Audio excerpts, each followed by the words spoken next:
muskule da baya. Muskule da baya.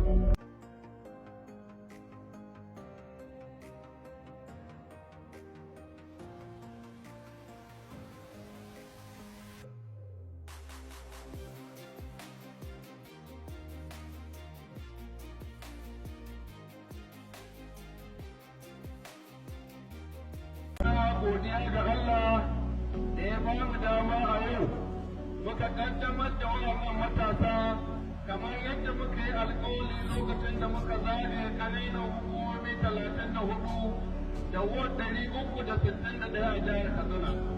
Mun yi wa mutanen jihar Katsina alkawarin cewa idan duk za mu kashe kudin jihar Katsina mu kawo tsaro a jihar Katsina, in Allah ya yarda za mu kashe da izinin Allah kuma Allah zai taimaka mana. Yau rana ta zo da muka fara yin baci na farko na irin wannan jami'ai namu na kanmu wanda suka yadda, iyayensu suka yadda, danginsu suka yadda, matansu suka yadda su zo su kare mutane da dukiyoyinsu a jihar Katsina. Muna kira Allah Ubangiji ya kare maku ƙarfin gwiwa domin ganin cewa mun tabbatar da zaman lafiya a jihar mu da wannan yanki namu na arewa maso yamma da ƙasar mu Najeriya baki ɗaya.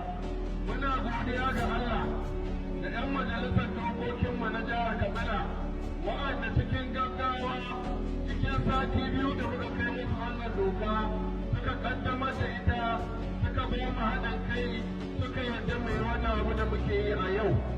Don haka muna godiya ga duka dattawanmu da tsohon janaral sunmu na jihar Katsina wa'anda ba dare ba rana suka zo suka horar da yaran nan don tabbatar da cewa yau ga yaran nan wanda duk wani ɗan jihar Katsina zai iya yin alfahari da waɗannan yara da ke tsaye gabanmu.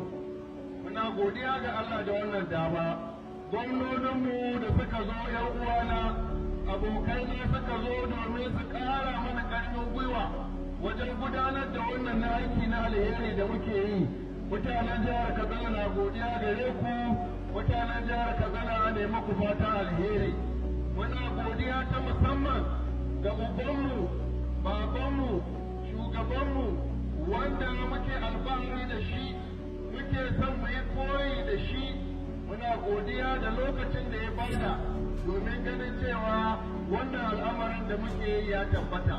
Iyayenmu sarakuna sun ba da gudunmuwa, sun ƙara mana ƙarfin gwiwa, sun ƙara tabbatar mana da cewa koyaushe nake neman haɗin kansu wajen kawo zaman lafiya a jihar Katsina shirye suke su ba mu haɗin kai da goyon baya.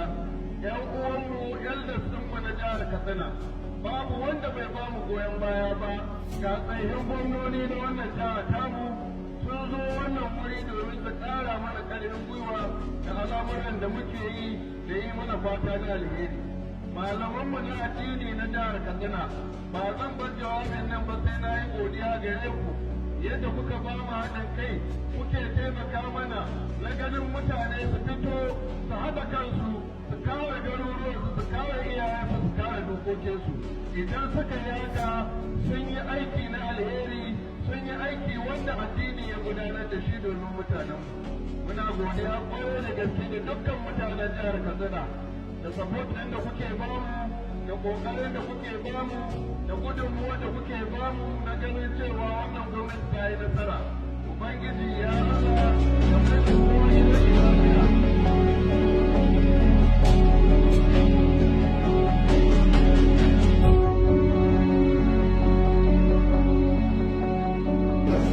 Bismillahirrahmanirrahim. Allah ya